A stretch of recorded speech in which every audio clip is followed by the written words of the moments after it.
Oh, yeah.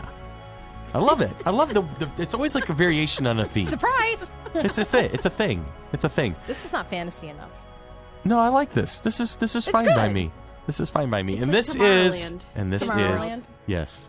And this is Monkey Business. In case you couldn't We've figure it out already. We're already off and running. We've never had a formal introduction ever in our lives. Why start now? Why start now? We had a formal interview just a little while ago, so Yeah, now one I of think those things. we were so sedate and Yeah. everything that we. I'm calm. I'm mellow now. I'm like ready to go. Yeah, that's going I'm to change in a recharged. matter of 30 seconds. Yeah, give or take.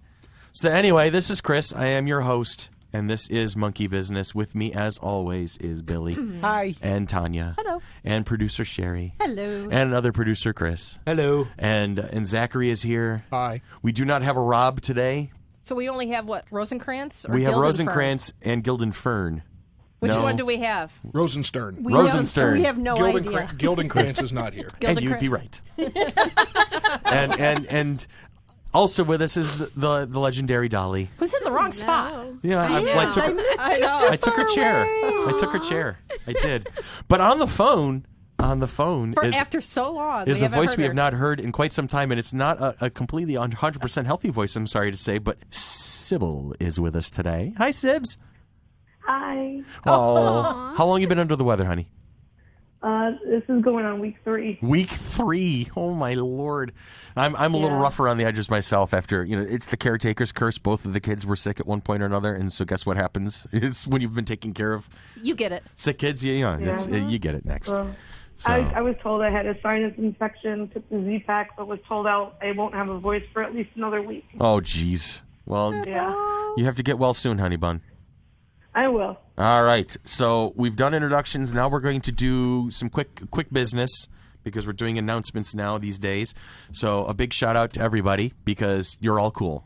So a big shout out to all of our listeners. Everyone. We love you. All 10 of you. Well, we have more than 10 regular listeners. I think it's like 15 now. Yeah, but we're like some of those listeners. Yes, we're also a lot of those. Oh, I'm supposed to listen to the podcast Oh, yeah. and record it? Yeah, something Every like so that. often I do, but is that what we're supposed to do? Oh, we're supposed to actually like critique ourselves. Wait, learn from I us? would- No. I would critique myself really badly. We're we're actually like we have Patreon subscribers at this point. So guess what? As of these past couple of weeks, we are getting paid for doing a podcast. Therefore, we are now official podcast. We're legit. We're like professional podcasters now, which is Professionally what? We're I don't professional. know.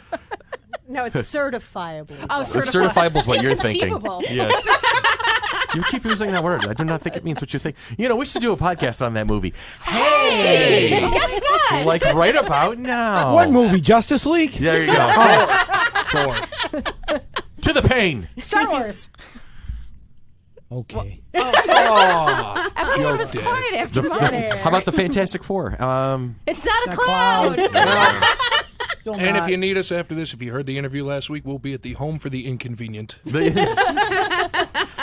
the What was it? The Mechanicsburg Mechanicsburg Asylum Asylum. for the Barren and Sullen. Unsullen. yes. Baron and Sullen. Yeah. Yes. So I don't know. The morose and sullen or I something got like Morose and lost. that. Sullen and the Home for And the Inconvenient. The home is for the inconvenient, and that's we are I think definitely the Home from on our way there. Inconvenient. It became a really, really long title for the home. I got lost at the third letter. So I got lost. But here we Took a are. wrong turn. We And, take lots of wrong turns. We digress. well, that's what we do, and we're probably going to be doing that a lot because last week's episode, the interview with Eric, was very, very focused. We had It was very focused. a wonderful conversation with him. This week, however, we're going to go back to our usual. We have no idea what we're doing half the time moment. I think he needs to come in and diagnose us all. Oh, Actually, I think he That's probably why we're all did. scared yeah, to talk. Tanya. We I don't don't want to think be he has that kind of time, Oh, Tanya. I bet he was able to sum us all up in a matter of seconds. If he's been doing this long enough, Yeah, he's a veteran able to, professional. Yes, comes he's into able this to, comes into this studio and spends the time with the few of us 50 here. some odd minutes with us. Yeah. Yeah. Okay. Yeah. It's like a session already. Oh, it really is. It's the get to know you, the intake. It is appointment. the intake. And my producer has now looked at me, a sidelong glance on there's the fifth, and she's like, "When are you going to get to the topic? Come on, she's almost going to start tapping her wrist, we're on a Side clock here." side quests and Yeah. digressions. She goes, my host is off wandering around the And ether. she's within arm reach of you. Oh, everybody's within arm reach if of me anyone, these days. If you've been to our Patreon, you'll see that I actually added to my list of titles. Side quest and digressions. I am not just the executive producer of this podcast. Oh, I think I saw that. I am the head herder of cats. Yes. Yes, and the chief nailer of Jell-O to a tree. I think. Hold on, I'm on Patreon right now. Let's see what she said she was. Tanya, if What? if a person is on Patreon and wishes to subscribe to our podcast, what would they type into the search bar? They would go to patreon.com /FC3ROC. Oh, wow, that's so easy. Oh my God, so it almost easy. sounded professional and set My up. gosh, it's like we know what we're doing. Yes. Sherry is the executive producer and the head cat wrangler of this 3 Ring Circus. Yes. And the she 3 knows rings us. are Billy, myself, She and knows Chris. us so well, yes. So, I have 4 cats. one likes the sink. You Okay, have so I guess Oliver? that makes her the One Ring. There you go. To Oh, roll them all. that's it. So when are we doing Lord of the Rings now, Sherry? What's that on your? I don't know if I can see Gollum and a little hobbit fighting over Sherry though. That would be weird. Because they're like both half our height. I can see that happening now. Well, I'm not Well, that been tall. to a con. That's my point, though. But I'm fabulous enough. Fabulous enough to fight over. Yes. Absolutely. She's precious. Just we're not going to be dumping you into a volcano anytime I soon. would appreciate that. Yes. Though I think Chris did threaten that not too long ago. Not this Chris. A couple days ago. Couple days ago. Other Chris. He Not wanted to proper talk Chris. to me about volcano worship. Where the hell are we right now? We are on the studios of FC3. I am studios so of not WFC. helping today. No. We're at volcano worship. Anyone remember when the Brady Bunch visited Hawaii and went to volcanoes? Absolutely. Wasn't there a thing where Tom Greg was in a Hanks surfing movie. competition and he like barely survived it? Exactly, yes. And it was like the actor himself actually duffed it and got clobbered by the surfboard Yep. in the scene. But they kept it in the actual like made for TV saga. Exactly. Maybe we should just talk about bad volcano worshiping movies Bad and TV. Okay, Joe Joe versus the volcano. Volcano. Both Chris's latch onto that movie at the same time. Tommy Lee Because Jones. you share a brain. We do. Is it, The who's one Oh, brain you know cells, what? We the haven't talked Chris about factor. Moana. We haven't. I haven't Moana? even seen Moana yet. I've Well, seen there's a Moana. bad volcano there. Okay. How about Joe versus yeah. the volcano? Very We- bad. Yeah, yeah, we know that they is went that off Tom on. Hanks? Tom Hanks, yeah. Is Meg Ryan in that one? Yes. Okay. Yes. Meg Ryan. So that was the first of the Tom Hanks Meg Ryan saga. That was the Anything first else? and the last. No, you got They mail. had Sleepless in Seattle. No, I didn't got watch it. any of the other ones. Oh, okay. Let's get back to our original topic. Do we have an original Well, topic? we haven't announced it officially yet. We've hinted at it. Well, we had the podcast about wrestling recently, so Right. this should be mentioned. Okay. There's do a we- lead-in. There's Oh, a that's lead-in? right. Andre the Giant. Andre the Giant, come on, Oh. He is going to come back from the grave and And dude. You know, Suplex. and gave him the drink hook and- and everything, yeah. dangled it right there, and He's not feeling very well today. He's been sick, so I have been feeling very good, mommy. I don't feel so good. Yeah, okay. and Sybil's just like, I'm going to wait until they're done. Because Can I say how much I've missed this? see, she's just sitting back and enjoying. Going, Sister Sybil, not much has changed, sweetheart. Really, not much has changed. Sherry has really done a good job of focusing on several occasions, but several is not all the time. No, No. it's really not. There are days. It's So hard to hurt all of us. I understand. Yes. exactly. especially when one's out of state. We were going to do an interview today of an author who Writer. unfortunately, an author and a writer who we're looking forward to. We'll be rescheduling. What was her name? Her name is Jennifer K. Stoller, and I've actually got a new date for her. Okay, So good. We So already know. we'll be doing that, but And unfortunately, we'll Jennifer's feeling we'll worse be than talking Sybil to and her I. in January. Sending good juju her way because Yep. she's under the weather also. Yep. So she has lost. We have barely found our voices. Jennifer has lost hers outright. So healing juju to Jennifer. Hopefully you're feeling better soon, and we are definitely looking forward to having you on Monkey Business in the near future. So we did have something planned for today. We were ready for today. I had done research. I even did a pre-show briefing with the producer the day before. Like we were all going over notes. I read the notes I- this time. I did. I did my homework. You did. We were doing homework, and then all of a sudden we get the message from Jennifer saying, snow "Hey, day." I'm not feeling very well. I can't make it. I've lost my voice." And then we're like, Okay, I only dog paddle. Well, and it's the teacher and me going, oh, what's our backup plan? I don't know what my backup plan is. I have to throw my whole plan out. And I'm like, well, we're just going to wing it today. Hum a few bars and wing it. You know that those are two words in succession that make Sherry twitch. Wing it. Yes. She's giggling right she's now. Already, she's giggling right now because she knows. Billy, what you got? I was just going to say thank you for joining Monkey Business. Yay! Nice. 10 minutes in. Those are days. There are days. Seriously, there are days where I'm like. We were recording, right? Yeah. Hold on. Let me check. Yes. Yay! We've got 10 minutes and 30 seconds of gold. This is our usual platinum. We're definitely in the gold territory, though. So to all our Patreons. We now have negative Patreons. We're sorry. People that think we owe them, that we need to owe them money now. We owe the internet $20 a month. I think this is that like a net neutrality thing? Yeah, that's it. Just put it in through a USB port. That's it. Okay, so where are we going from here? Oh, The Princess Bride meets the volcano, right? that's it. That's it. Is there a volcano? Oh, is this No, got this got that there's that's a the title that has a very forest, Aztec though. kind of feel That's to what? it now. The does. forest with all the like, Run, Forrest, run! Not oh, that sorry. forest. and the Princess Bride. The There's swamp. no volcanoes, but There's the fire swamp. swamp. There's the Yes, fire fire swamp. Oh, Okay. okay. I was looking for the words. Brings They weren't new coming. meaning to my name is Inigo Montoya. Oh, yeah. You killed my father. Prepare to Prepare die. to die. By fire. We've been making several references to one. It's basically we've talked about it Three-Finger often. It's one of our favorite movies. It's one of the movies we've watched the most. Billy's upset he hasn't watched Billy the hasn't seen recent it in a I while. haven't. I've owned it on DVD multiple times. I had it on DVD. I now have it on Blu-ray, and yet I still haven't watched it since I went to the theater and saw Wow. it. Back in Okay. 1987. Is that the year? Yes. Okay. Yep. I was barely 4. Okay, I'm not going to talk about how old I was. I was more than Dolly. 15. I remember thinking it's awesome. That's why I keep buying My it. birthday Yeah. December. So. Right now, my mom has Tanya, my DVD copy Tanya, of it. Unlike some of the people in this crowd, we are not old enough to be her mother. I am and not old enough to be her- appreciate that You're right. to the nth degree. Because I would have only been 11 when she was born. Yeah, Yes. so I was 13. You and I are the same My age. birthday's next weekend. Yay! Happy birthday! Happy birthday to you. Okay. Nobody wants to hear me singing when my voice is in good shape. All right. So we're going to talk about The Princess Bride today. Woohoo. Are we not a book clubbing? Is this I we've guess we are slipping gonna in not a a not a book book club series? So we're going to do a not a book club discussion of the classic, which is in its 30th anniversary. 30th, yes. Anniversary Yeah.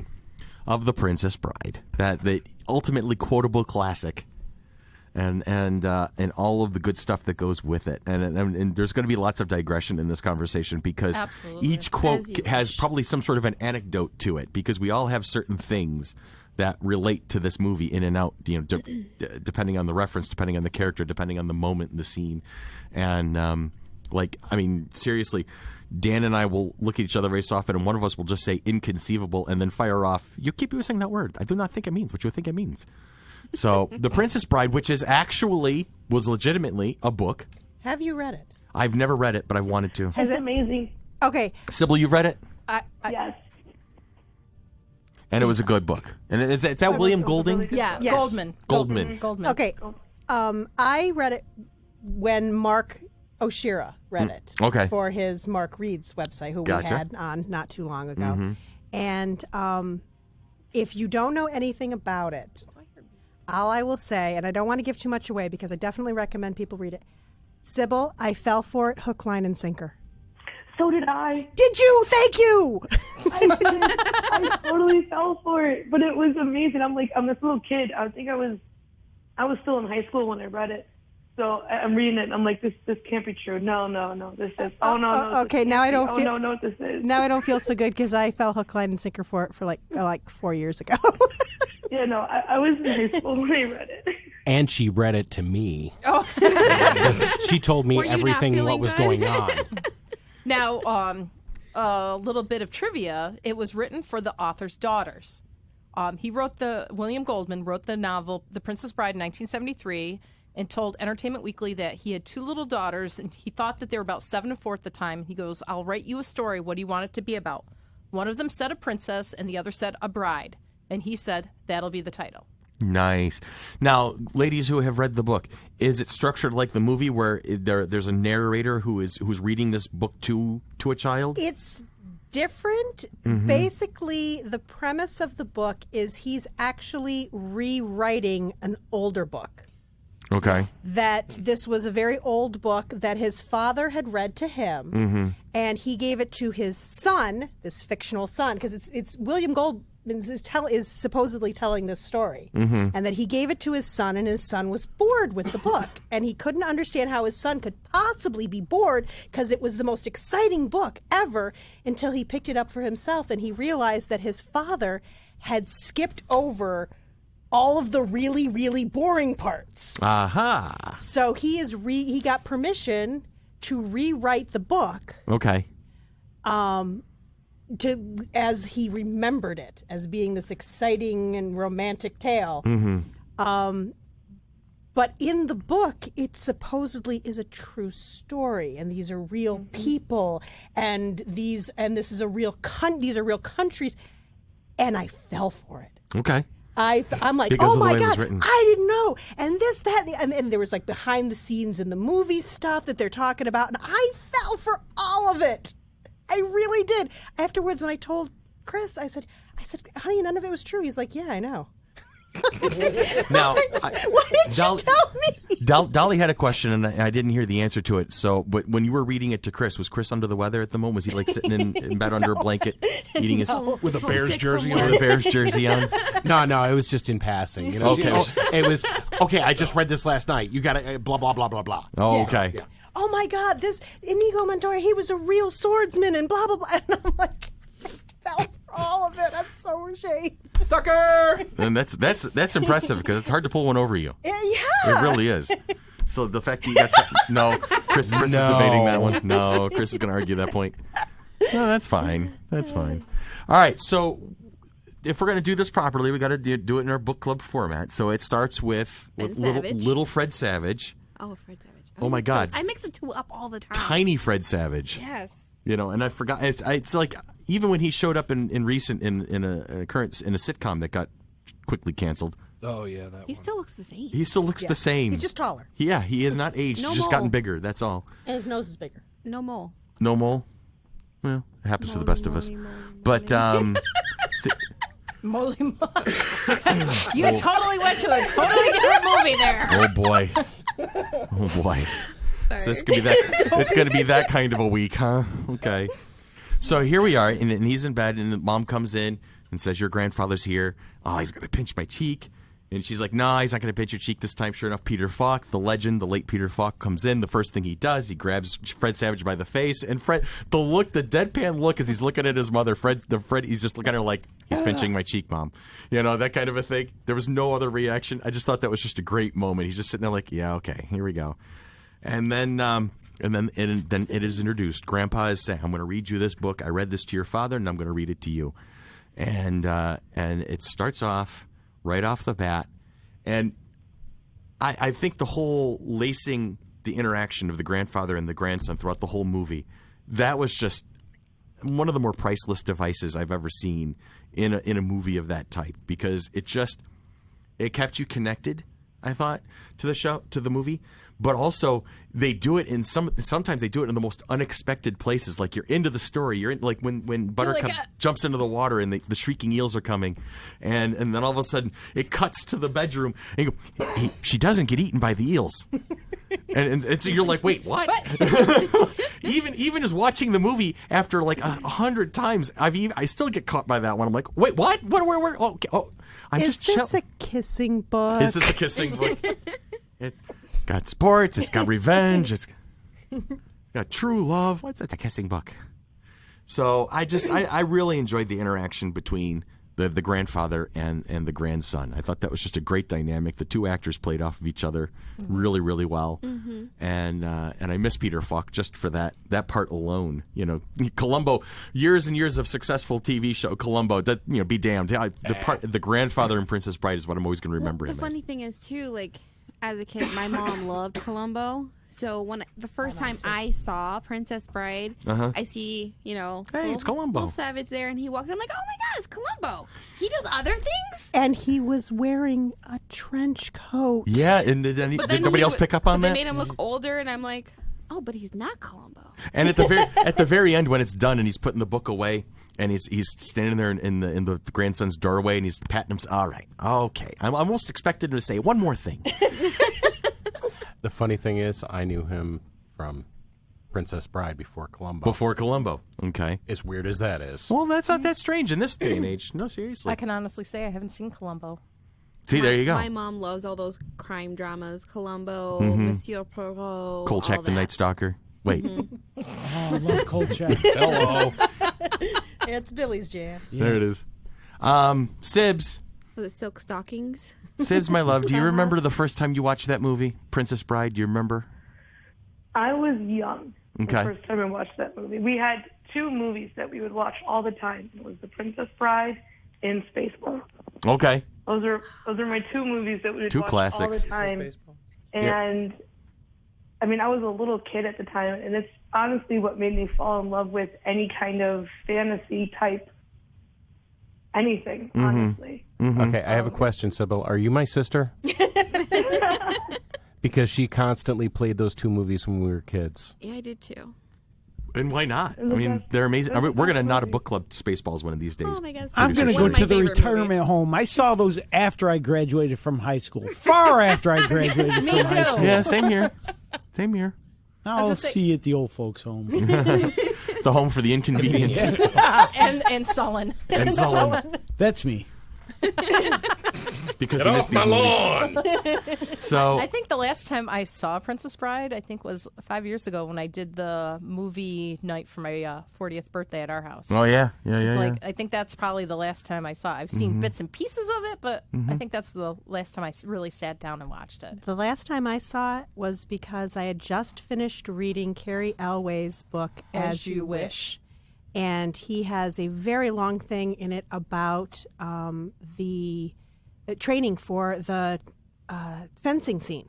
And how, I mean, they did not want that to be cut, faked, nothing. That was one complete shot. It was one take? Right, yeah. They did that they all in... insisted on it to the point where they practiced for hours and hours and hours, for weeks and months. Yeah. And he was 4 months when they weren't shooting. But I have something to tell you. I am not left-handed. And so it was such an amazing. I just read that chapter, and then I'm like, I have to watch that scene. Yeah. I have to see it. Knowing that, I have to see that scene again. And that was last time. Now, Sherry, you got the title of Carrie Elway's book wrong. It's not As You Wish. It's As You Wish. Well, they said the duel between Carrie and Mandy was one of the last scenes to be shot in the movie. Okay. And that when they weren't shooting anything else, they were pulled aside to work on that to practice it. choreography and keep practicing. And it shows because they really do. It's full steam ahead. I mean, there's not a lot of wasted movement there. They said there was no stuntmen involved except in any of the sword fights except for one flip in the air. Right, the whole parallel bar flip. Yes. That was definitely a gymnast. And actually, what I'm reading says that they learned to fence both left and right-handed. Yes. Yeah. To carry off. I can't write my name left-handed. I know, seriously. Can you imagine? I can't feed myself left-handed. I can. Okay, Billy. I'm ambidextrous. Yeah, me too. Well, last time I saw it was this past summer. Yeah. It was the 30th anniversary Fathom event showing. I Nice. think it was July. I was sitting at home. I was like, look, Princess Bride. Yeah, Let's watch it. I think it was July, so I shuffled down to the movie theater, got to see it on the big screen, Nice. which was very, very cool. Oh, I'm sure. No, we didn't make it to that. My mom has my copy of the DVD at the moment, which I think is hilarious. Yeah, I watched Neverending Story around the same time again, too. It's still playing to this day, the Never-Ending Story. It just keeps going. So how could they have a sequel? Seriously, how do you get a sequel? Yeah, nobody expected me to throw a pun. Come on. I saw that one coming. Because it made sense. Are you asking how they made a sequel to the Never-Ending Story? Well, if it never ended. Because the I first totally book, missed the conversation. the first movie was Sorry. only half the book. Oh, I see. The second movie So it was did based end. on the second Way half. to false destroy my advertising. humor with fact. Yep. Yeah. It's like the It's video my games. job. It's like the video game series Final Fantasy. got If rid it's the of Final all Fantasy, then actors. why is there a Final Final Fantasy Fantasy 7, 8, 9, 10? And how was there a Last Exorcist Part 2? if it was the last one, There's a podcast in this, Billy. I'm pretty sure they there's never a podcast made a in here second somewhere. last unicorn. It was just the one, and it survived. Yeah. Well, they're looking, other than those 15 inconceivable facts, another one was, for a long time, no one was able to make this movie. At one point or another, Robert Redford, Norman Jewison, John Borman, and Francois Truffaut all tried to get the book made into a movie, but due to a series of unrelated incidents, greenlighters getting fired, production houses closing, it languished for years. And one of these proto-Princess Brides, a then unknown Arnold Schwarzenegger, was supposed to play Fezzik. After several false starts, Goldman brought the rights back to the book. Bought the rights. The movie only got made because Reiner had built up so much goodwill with movies such as This Is Spinal Tap and The Sure Thing that the studio 20th Century Fox offered to make any project of his choice. Interesting. Can we not a book club? Spinal Tap? Spinal Tap. Yes. I have to watch No, we it. can't. I'd have to watch it. I've never We have seen it. armadillos in our trousers. That podcast will go up to 11. Yeah, that one's going to go to 11. Sorry. But you're the You know how producer, they so you got tell us what we're Andre going to to play in cover. it? What's that, Sid? Do you know how they got Andre the Giant to be in the movie? Tell me the anecdote. They asked him. Well, the only reason he was able to be in the movie is because he was actually injured and was recovering from an injury to his back. Oh, wow. So that's the only reason he was able to take off time from wrestling to be in the movie. And every time you see Carrie Elway's play a person on his back, it's not actually Andre's back. It's somebody else. It's a stunt double. Or he's standing on something and he's not actually putting any weight on his back. Gotcha. I do remember that. Yeah, because I also had heard from, it was, I think in one of the bonus features about the making of it, Robin Wright had said it when she weighed maybe, 100, 105 pounds at the time, he couldn't even lift her. Wow. Because of how bad his back was. Mm-hmm. But she, in his arms at the end of the movie, she looks so absolutely tiny. Yeah, she looks like a baby because he was, huge. a literal giant. Yeah. But yet he couldn't lift anything, unfortunately. I saw him in person, and he was imposing. Oh, I'm sure. That's what I've heard from everybody that saw him. It's like the Pentagon. You don't get a scale of how big it is until it's right in front of you. Right. When he looks your size and you're, a story above him. Yeah. Yeah. Jeez. So as you were saying, Sherry, there was lots of people who were interested in making this movie, or was it Tanya? Tanya was just saying that there was a lot of people interested in making this movie, but it just kept not working out. So suddenly now we have this cast who we've come to know and love, and that's the lightning in the bottle. I think I can't imagine anybody else making or being involved in this movie at this point. If they ever try to remake it, I would probably bomb the studio. I would no. Okay, this is taking a dark I'm turn. sorry. And podcast over. Yeah, there we go. Very upset. So read that, because Sherry just found an interesting little piece of trivia about the character of Fezzik. Liam Neeson revealed on the Graham Norton show that he auditioned for Fezzik. Director Rob Reiner scoffed when he heard that Nielsen's height was only 6'4". No, for my own personal reference, I'm 6'5", so it's like I would never have.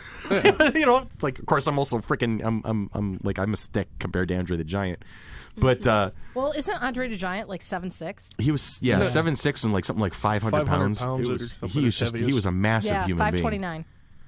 Yeah. Oh, 7'4". So we have this lightning in a bottle, once in a lifetime, once in a generation cast.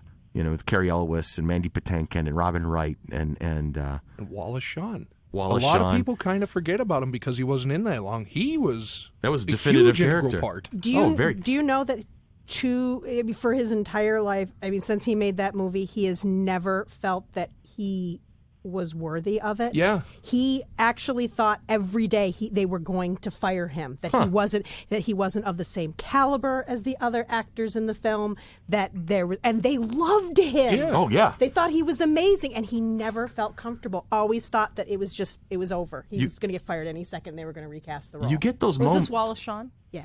Vicini. You get these casts where you look at the actor and you're like, I cannot imagine anybody else playing this part. Like Viggo Mortensen playing Aragorn in the Lord of the Rings movies. There's nobody on the planet who could play that part. All right, so it's the same with Sorry. we bring it back to thank you, Terry. Okay, Tanya, easy. So that was a recast. Yeah, that was a recast? Yeah, he wasn't originally supposed to. Well, yeah, but it worked out well. I remember, but we can talk about that in Yeah. the Lord of the Rings podcast. Yeah.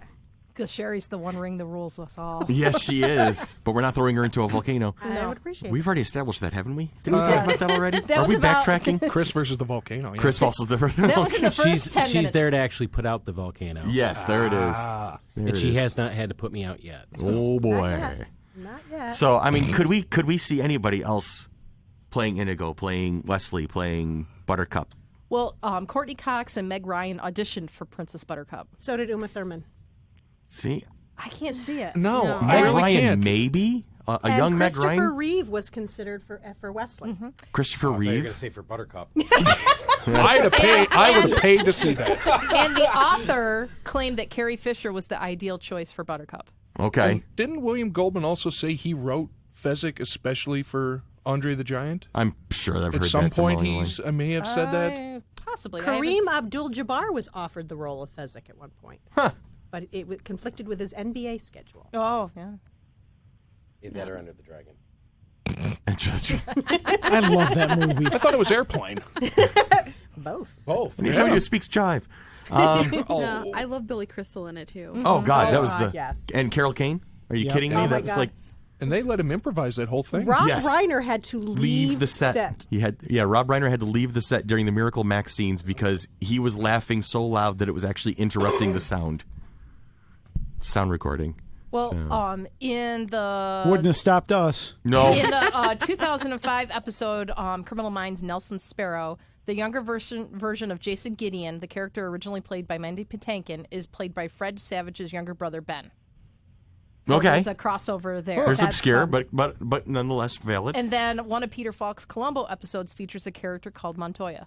God. So 6 degrees of... It's like they planned 6 Degrees of Mark Shepard. I can't play. Yes, you can. Yes, you can. No. Go ahead. Okay. You got something? Whoopi Goldberg campaigned for the role of Princess Buttercup. No. Really? Nah. I couldn't see that. She As much as I love Whoopi. Yeah. I think she would have probably tried to take it to too comedic a place. It's possible. Possible. Yeah. I think she's too aggressive for Princess Buttercup. Yeah. There would have been a lot more sassy instead of that gentle sarcasm Right. that Robin brought to it. And let me tell you, As You Wish would be an entirely different book. Because what my cousin Melanie and I always say is that it should be called As You Wish or All the Reasons Why I'm Still in Love with Robin Wright. Yeah. Oh, is that a thing? Is that a thing where he is not. Is he gushing? He is not the least bit trying to hide the fact that he was Love. crazy about her. Okay. And maybe that's part of the magic is just you can see that he chemistry. states that they all were pretty much in love with her. Okay. Well, that's easy. That's easy to be in love with her because she's just so freaking awesome. She's fantastic. She's why I watched House of Cards. Oh yeah. See, there's a Wasn't show she I a fell off relative of. unknown at the time? She was on Santa Barbara. She was a soap opera star. To me, I was like, "Oh my God, it's Kelly Capwell." I watched that Okay. show. I couldn't tell. I was a huge Santa Barbara fan. Oh, I loved it. So when I saw, I'm like, that she was the reason I watched the movie. Was because it was Kelly Capwell. Come on. And now she's a general. And And now that's- she's a general And in a movie that Dolly will never watch. no. Sybil, were you aware of any of the people in the movie other than Andre the Giant, who I guess would be the obvious one? But were you aware of anybody before the movie came out? Well, no, I was way too young. I mean, I was 2 when the movie was released. Oh, okay. So I was very, very young, and I mean, as I grow older, I'm like, oh, he's in this and he's this. Oh, Billy Crystal. Oh, I've seen tons of Billy Crystal stuff. And Carrie Elways. I follow his career and stuff.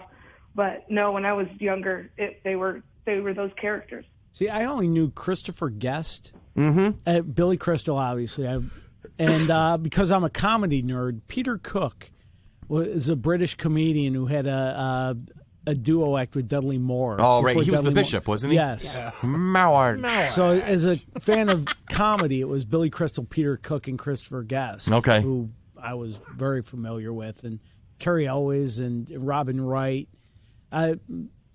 Fine actors, didn't know who they were at the time, though. Okay. But a And lot Andre of the familiar Giant faces. is a wrestling fan. Actually, I went because I was a wrestling fan, and Andre the Giant was in it. See, there you go. That's why I first recorded it off of TV because of Andre the Giant. See, with me, I knew Fred Savage from Little Monsters. which I absolutely loved and adored that movie. And then I saw Princess Bride. So I knew Columbo, and I'm like, oh, it's a kid from Little Monsters. And then I see Andre the Giant, because I grew up in a wrestling family, and I was like, oh my God, it's Andre the Giant. And I was just hooked. Thank you for joining us. Thank you. We don't dead air often, but when we do, we're all kind of staring at each other like who's going to start talking? Like where do we go? Where do we go from here?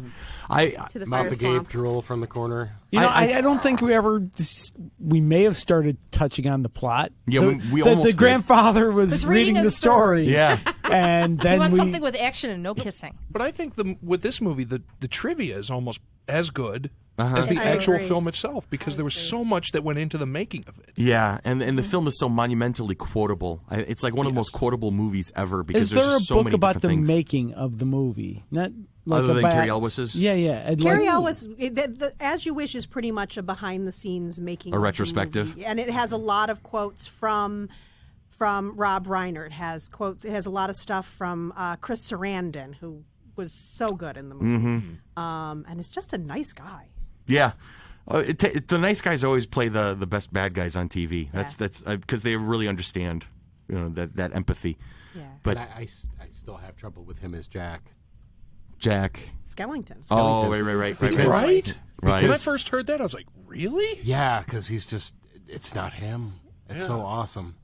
It really is. And the thing is, when it comes to this movie, it's hard to kind of go through it from scene to scene and talk about, how Wesley and Buttercup meet, and then he goes off, and then the story continues, and you hear the voiceover, and then he was murdered by pirates. Oh, murdered by pirates is good. And it's because then all of a sudden there's quotes. There's quotes and there's moments, and that's, I think, the magic behind this movie for me is that there's so much relatable content. There's always so much you can just kind of like look to, and those magic moments, or the funny moments, or the moments where they're like when Inigo is just desperate to find the right tree, and he falls upon it and it pops open. Here, when I was a senior in college at SUNY Brockport, for phys ed credit, I took fencing. And we got into where the final grade was all around a round robin tournament to see, and the professor who taught the class was actually an Olympic coach who was one of the head teachers at the school that was in Rochester for a very long time. And in the round robin tournament, through sheer luck, I made it to the final with a friend of mine who was in one of the fraternities. Duff, if you're out there, buddy, listening, you'll remember this moment as clearly as I do, most likely. But the two of us got together the night before, and we watched Princess Bride 3 times in a row. So while we were fencing, what were we doing?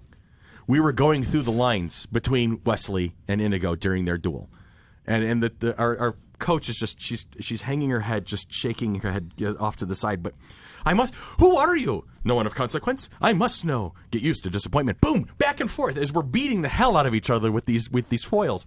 And just everybody can do something like that. There's always a moment that relates back to the content of the movie. Sherry's got one now. She starts laughing. She's like, she can think of something. I actually had some friends who acted out that scene. Joel and Renee Neckrets. And Duff won, by the way, because he kicked my ass. They just acted out the scene. We were at a hotel, and the really, really interesting thing was Renee was about, I think, like 8 months pregnant at the time. Okay. And she was originally wanted to play Wesley. But she couldn't because she was so pregnant. Her husband had to do the crawl across the floor pretending to be climbing up the cliff because she couldn't do it with her pregnant belly. That's my story from that scene. That's good.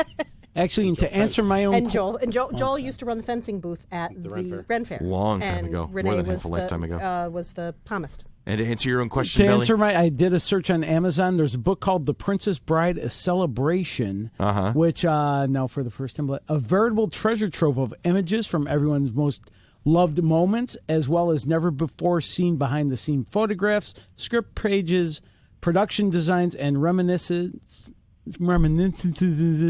from cast and crew. Smith.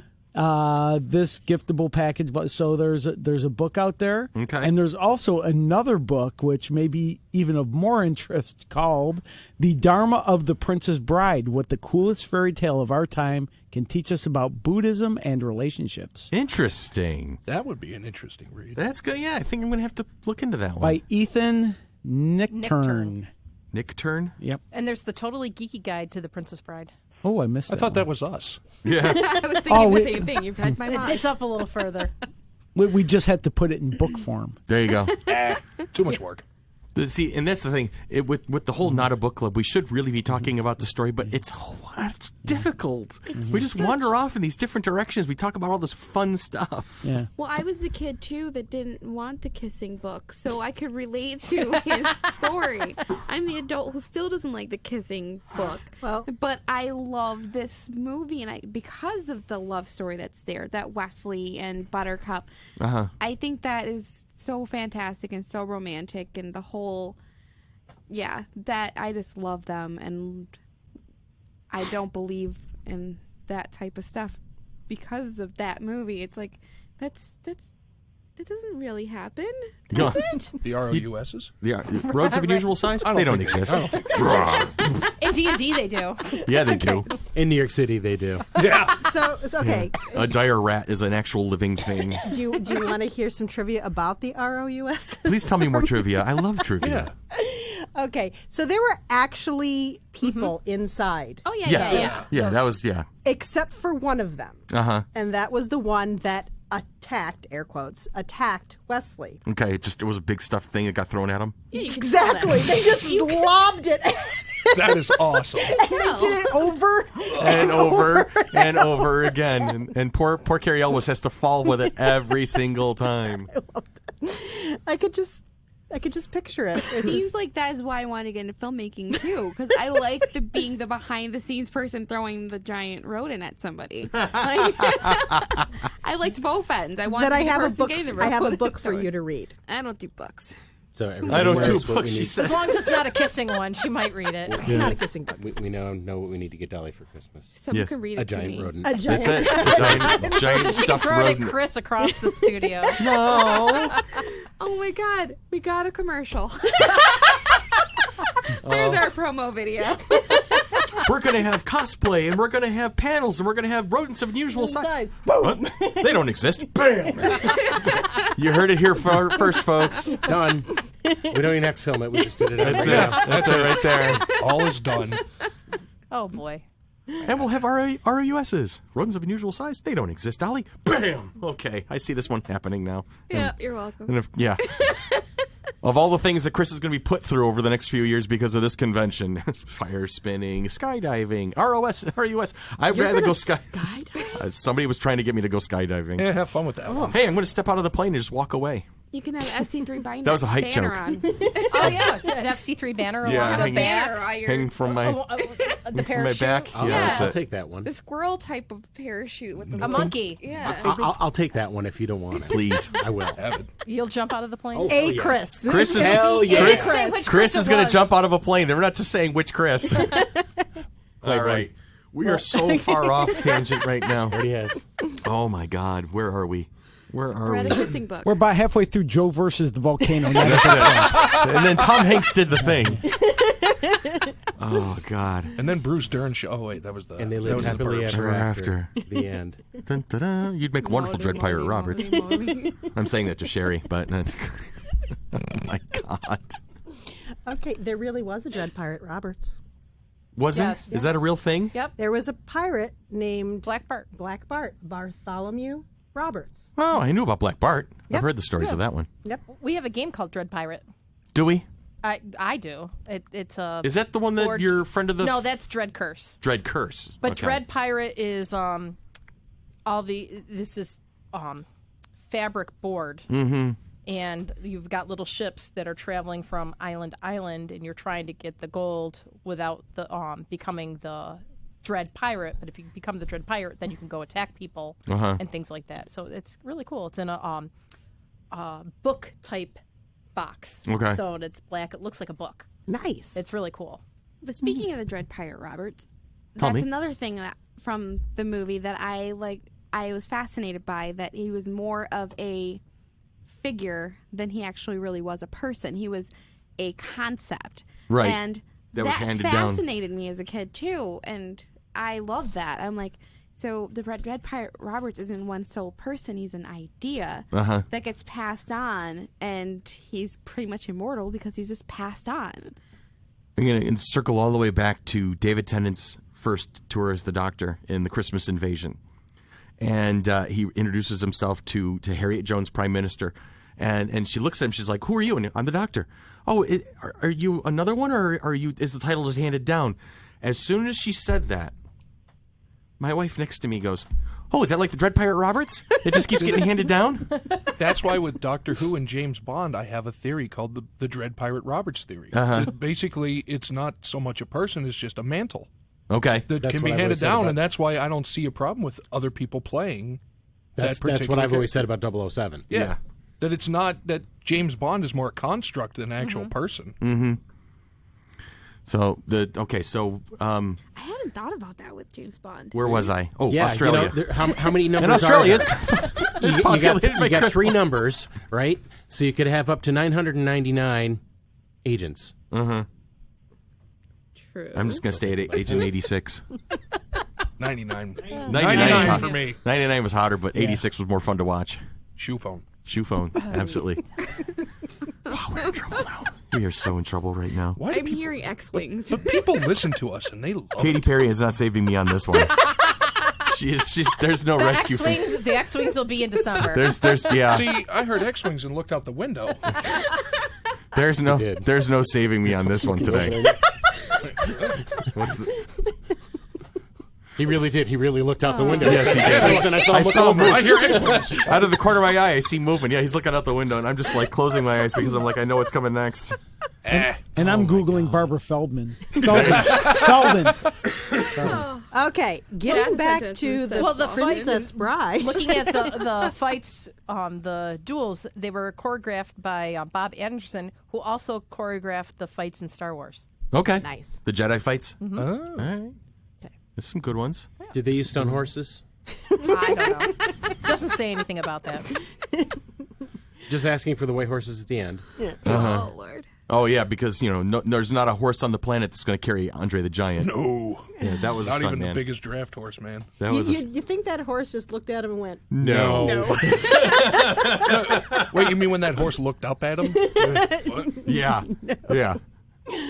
Look, I found 4 white horses, and there's 4 of us. If we found a lady. Hello, lady. Is Sybil there, or did she hang up on us by now? Oh, yeah. Hi, Sybil. Oh, no, I'm still listening. You missed us, didn't you? Oh, I've missed you guys so much. This is able to save her voice. That Yes. she just listens, and Yeah. she'll probably send me a text going, "Okay, I want to put my 2 cents in right now." There, see, that's a great way to do it, because there's no way. I have no idea what the hell I'm doing half the time. okay. So, do you where want are we? the saddest piece of trivia? What's the saddest piece of trivia? Mandy Patinkin's father Oh, I know about this. Okay, yep. passed away soon before Uh-huh. he did this film. Yep, from cancer. And whenever he said, "My name is Inigo Montoya, you killed my father, prepare to die," he Was channeling. imagined Yeah. that he was talking to the cancer that Yeah. killed his father. That whole scene, that I read that. Indigo's passion and determination and that desire for that vengeance when he was fighting Count Rogan at the end. Six-fingered man. Yeah, he really channeled all of that. Yeah. That was his way of dealing with it. What's that, honey? The six-fingered man. The 6-fingered Yeah, man. she said it really quietly, and I had my eyes closed at that second. I just blinked, and I was like, "Who said that?" Do you always start your conversations out that way? Okay, as you wish is said 7 times. Okay. Inconceivable is said 5 times. Mm-hmm. And the famous line, "My name is Inigo Montoya," is said 6 times throughout the movie. Hello. He states that Mandy Patinkin states that he has a fan say that line to him at least twice a day in public, and he loves it. Oh, I'd hope so. He says that he never knew he would be in, as he put it, The Wizard of Oz. Something That's- that yeah. iconic. Oh, yeah. Yeah. And you kind of wonder if all the actors felt that way. While they were making the movie? No, well, and afterwards, like, wow. When people I- would come up to him years after the fact. Gary always does. I actually recently heard, I saw something on TV with Billy Crystal talking about it. How he said recently, like 2 weeks ago, he was out having lunch and he was eating a sandwich. And how somebody walked up to him and goes, "Is it lean? Is it nice and lean?" That is fantastic. He goes, people come up to him all the time. And it's the people who come up to him with the not big quotes, but the little quotes like that, that really show him how big of a movie that really was. Yeah. And, like, not the have fun storming the castle. Yeah. And I think, from what I understand, It'd take a miracle. until the day he died, Andre the Giant carried a VHS copy of that movie with him. Everywhere he went, yeah. And whenever he was in a hotel and people would come to his room, he would show it to them. Yep. Because it was he said it was the most fun he ever had doing anything. Because he was treated as just Right. like everybody else. He wasn't weird. He wasn't different. He wasn't Andre the Giant. Yeah, he wasn't a spectacle. He was another actor, and that's the way he treated him. And I guess whenever it got cold, he would put his hand on top of Robin Wright's head to keep her warm. Andre the Giant's hand was her head. I love that visual. Well, I mean, geez, when they're on the battlement towards the end, and Wesley is coming back to life slowly but surely, and he's draped over Andre's shoulder, and you see Cary Elwes's head next to Andre the Giant's head, especially in their fight scene, when he's on Andre's back. And just the absolute disproportionate sizes of the two. When It's like, he was shaking his head with Yes, his hand. with his hand. His hand, it looked like a baseball mitt over top of his head. Yes. Yep. Just Not a basketball, not palming a basketball. No, he was palming like a man's skull. Yes. And he just starts shaking. And that was all improv. And that was Andre's idea. I remember that piece of trivia is that him turning Carrie's head so that he was facing whoever was talking at the moment and then shaking his head to say he agrees with. That was all Andre just having fun and trying not to snap Cary Elwes's neck in the process. Okay, a question regarding the beloved nature of this movie. I just looked it up on Rotten Tomatoes, which at the time there's only 66 reviews that have made it to Rotten Tomatoes, but 97% positive. Wow. Who didn't like it, and why wouldn't you like it? I know, seriously. And 94% of people. Nazis. No, I think it was Nazis just don't like anything. those people that just want to be contrarian for contrarian's sake. Variety gave it. Chris. Dolly. Yeah, he's down. Wow. He's down. Variety. You even made me snort. I won today. Dolly That's wins right. the internet. Film at 11. That that's visual, it. Billy, visual I've of talked. Nazis going, no, I just can't watch this. I don't like it. Yeah. I mean, my favorite movie is Pulp Fiction. Gluttony but Himmel. I understand people not liking it. It's odd. It's.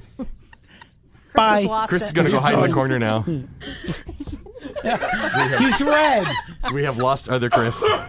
Wow, he's the He's color of a crying. rotten tomato. Yeah, that's it. Oh, Lord. But that's the thing is I've talked to several people. And we'll talk about Pulp Fiction in a second because I know you were mentioning that.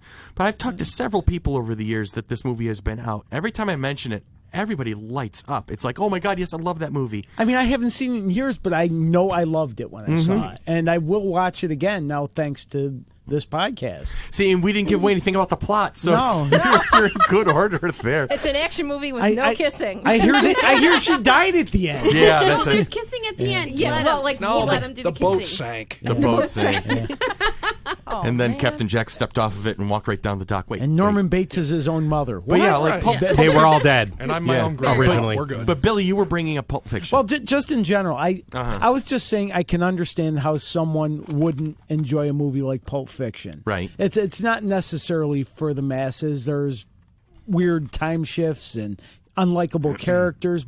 Princess Bride is a perfect movie. Mm-hmm. You know, it really is. I've Wizard heard of many people Oz. say that. There's a few perfect movies, and this is one of them that I don't understand negative reviews for. Every movie I loved, I can say, well, I can understand why this person wouldn't like this. If I ever find anybody who says I didn't like The Princess Bride, I'm going to have to take them to task and just to understand.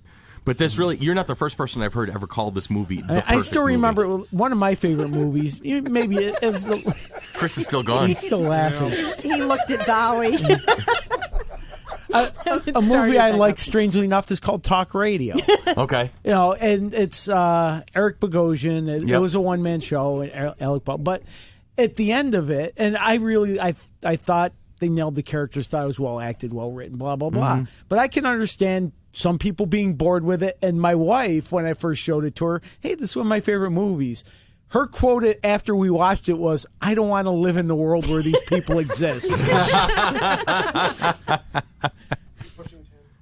Pushing Tin. Yeah, that's another one. That's just like, what is going on here? I tend to like movies with unlikable characters as leads. So whether it's Glengarry Glen Ross. I love that movie. Yeah. That is intense. I love that movie. It's a very intense movie.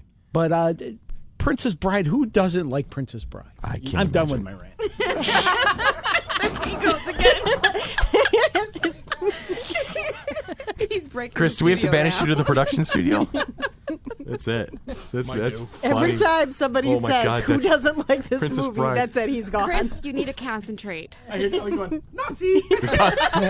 Maybe there's a camp for that. I don't. We're gonna get letters. Strangely enough, from the Nazis.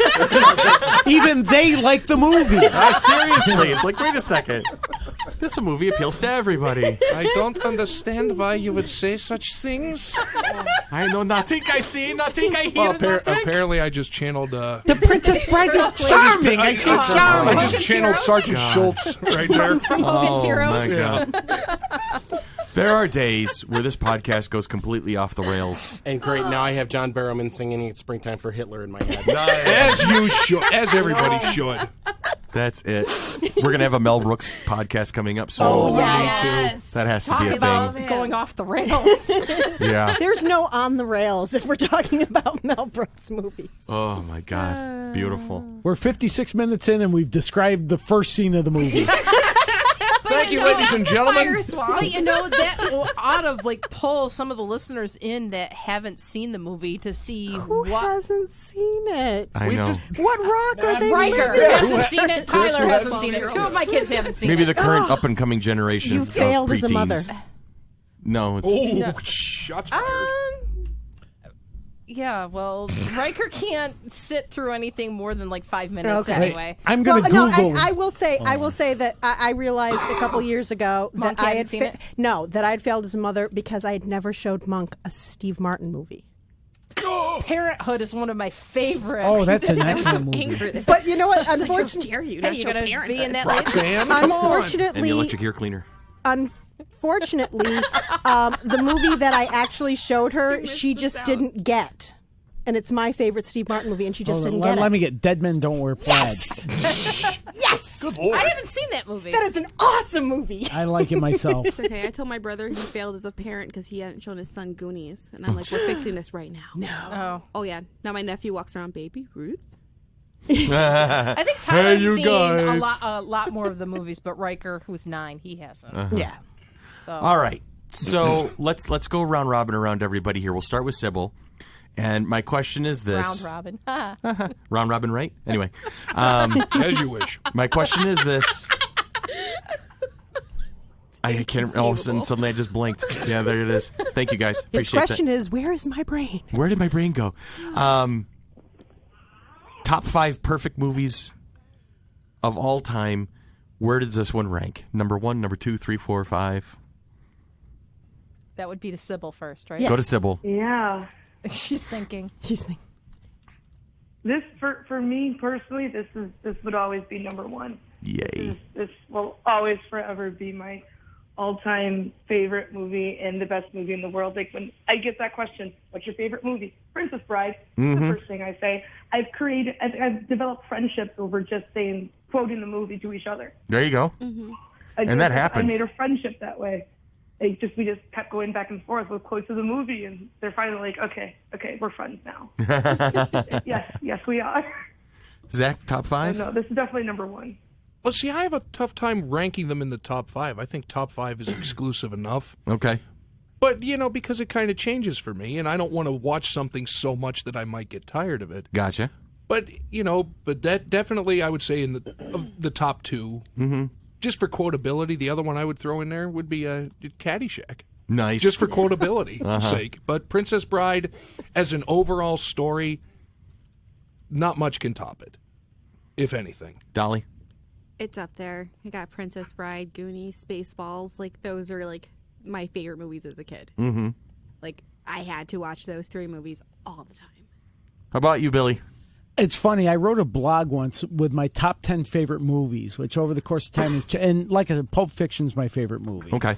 But Singing in the Rain. Oh, wow. I think is perfect. I love Singing in the Rain. That's an amazing Gene Kelly? Yeah. It's the only Gene Kelly movie I like. Really? Is that the one where it's Good Morning? Good morning. Yeah. It's great to stay up late. Good morning. Good morning to you. I love that. That number is one of my favorites. And And Zach starts dancing. Huh? There's rain in it, too. Yes, there's a little bit of rain in it. Yeah. Just a little bit. So, Singing in the Rain. I also liked and Do the Right Thing. Spike Lee's Do the Right Thing. That's a great movie. Great Absolutely movie. Great intense. Another one of my favorites was a Laurel and Hardy movie called Sons of the Desert. Really? Just makes me laugh and laugh Every time. Every time, and I'm a big fan of old time comedies. Okay. Like comedy teams, Three Stooges, Marx Brothers, Laurel and Hardy, Abbott and Costello, Mm-hmm. and that one by Laurel and Hardy, Sons of the Desert, makes me laugh a ton. And The Commitments, I've seen more times than any movie but ever. see, for a music aficionado Yeah. such as yourself, The Commitments is like it's got to be one of those Mecca movies. So I love The Commitments. Awesome, and there was some good music in that movie. I hear comedy trio, I think Three Amigos. The Singing Bush. Funny movie. Another Steve Martin movie. That poor invisible swordsman. That Monk has not seen. Tanya, how about you? I think in regards to like the top 5 fantasy movies, yes, it would probably rank up there in like 1 or 2. But in my top 5 movies, it'll probably be like more like 4th or 5th. Okay. Well, what's one of your favorites? Star Wars. Okay. I'm like that's In and of not itself is a fantasy movie too, so that's good. right. So I think I just have to get back into watching it. It's not very dystopian. I wouldn't like it. That's an old callback there. Sorry. How about you, Cher Bear? I have my list of things I will never get sick of. You know how you were saying, Zach, that you don't want to watch something so much that you'll get sick of it. Right. I have certain movies that I could watch over and over again. It's in my top 3 of movies that I will never get sick of. Like the Desert Island movies. Absolutely. Yeah. The other ones being, of course, Rosencrantz and Guildenstern Are Dead, which I could watch in a loop for the rest of my life. And He's like, no, he's like right now. and you'd be absolutely right. And you'd be absolutely right. Watch this. And the other one being Monty Python's Holy Grail. Oh yes. Yeah. Yes. Oh yes. I cannot get sick of that movie. I laugh myself silly every single time. Every time.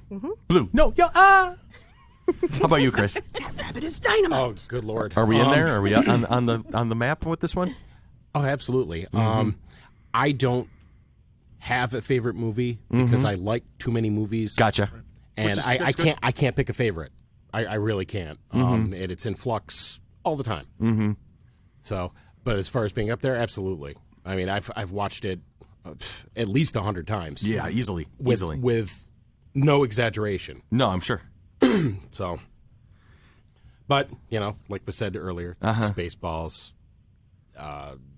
Holy Grail, all those I've seen dozens of times. So, Yeah, those are the 3 movies I would never get sick of, like Spaceballs, Princess Bride, and the other Wonder Woman? No. And Wonder Woman. the animated. She still hasn't seen Wonder Woman. I know. For me, it was $5, and I still didn't want it. back in the 90s when in the early college to before family years came along, and we had our season tickets to Sterling, and it was our cluster, our clan, our gang that would always go. We had our tradition. The Friday night before opening day at the fair, we would all get together at my buddy Todd's house, and we would eat pizza and drink beer and have a great time, but we would have a movie night. It was the same every year. It was our tradition. It would start with Kevin Costner's Robin Hood, Prince of Thieves, Men and Thieves. Men in Tights. I'm tired of the meal. And Holy Grail would be in there. And Adventures in Babysitting? Adventures in Babysitting was always Once bitten. So it was Robin Hood, it was Holy Grail, it was Excalibur. Troll 2. And the final movie was always every single year was always Princess Bride. That was the one. And then like 90% of us that were in that room, which was usually about a dozen guys and our girlfriends and whatnot who humored the hell out of us. 90% of the people in that basement watching those movies could quote every line. Would quote every line. We would divvy up parts somewhere unofficially. We would just kind of just blend into it. So we would play different parts every year, and then we would be all in garb the next morning in our cars driving out to Sterling. That was the beginning of the Sterling season for us. Was that movie fest, and it was always ended with Princess. Princess Bride was the movie that put us ready to go for our season of being at the Renaissance Festival. I approve of all those movies. Except for one. Except for one. Because you have this whole thing about Arthurian legend. And you bought it for me. And I did. Because I watched it when I was very young, before I knew anything about Arthurian legends. Uh-huh. I bought him Excalibur because he had never seen it, and we watched it. What do you mean I'd never seen it? I thought you had never seen it. I'd seen it lots of whatever. times. See, you bought it because I liked it. Yeah, and then we watched it, and I went, oh my God. It's all wrong. Awful. Except for one scene. There's one scene that's worthwhile in the entire movie. But now you know why I have such a hard time with the Hitchhiker's Guide to the Galaxy movie that came out with Martin Freeman. Yeah, that was unfortunate. That was a very I love that movie. I've read The Hitchhiker's Guide to the Galaxy many times, and I still like that movie. I couldn't get into it. Charlie Hunnam loves Excalibur, and he was King Arthur, and he's just gorgeous. Just wanted to throw that in there. Just Dolly's priorities thought are solid. See, It's terrible. as we said before, Excalibur got us into Arthurianism, so therefore. Yes, Yeah, it was our had gateway its drug. place. And the was our mustache wax. Carmina Burana scene was amazing. Yes, that's it. And so, the panel here, dear listener, your experts, your chosen experts, are telling you that if you have not seen The Princess Bride recently, you have to fix that. You have to sit down. You have to put your feet up on the coffee table. You have to have a nice glass of wine, or whatever the hell you want to drink, and just enjoy this movie as repeatedly as possible. Just put it on loop and watch it a couple of times, and all together now, just as you wish. And so have fun storming the castle, and we're going to wrap this puppy up for the day. And so, Sybil, we love you. We miss you. I'm so happy that you were with us, and I'm sad that you're not feeling well today, honey. Yeah, well, anyone want a peanut?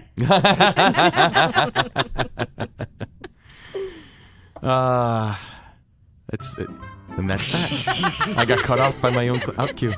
And this is Chris. For Zach, for Dolly, for Chris, for Sherry, for Tanya, for Billy, and for Sybil. To the fire This swamp. has been Monkey Business. To the fire swamp. For the fire swamp. Have fun storming the castle. Like us on Facebook. Find us on Facebook. Find us in June of next year. 9th and 10th at the Floriano Rochester Riverside Convention Center. This has been Monkey Business, and we're going to go watch this movie now. At least Billy is. Yes, I am.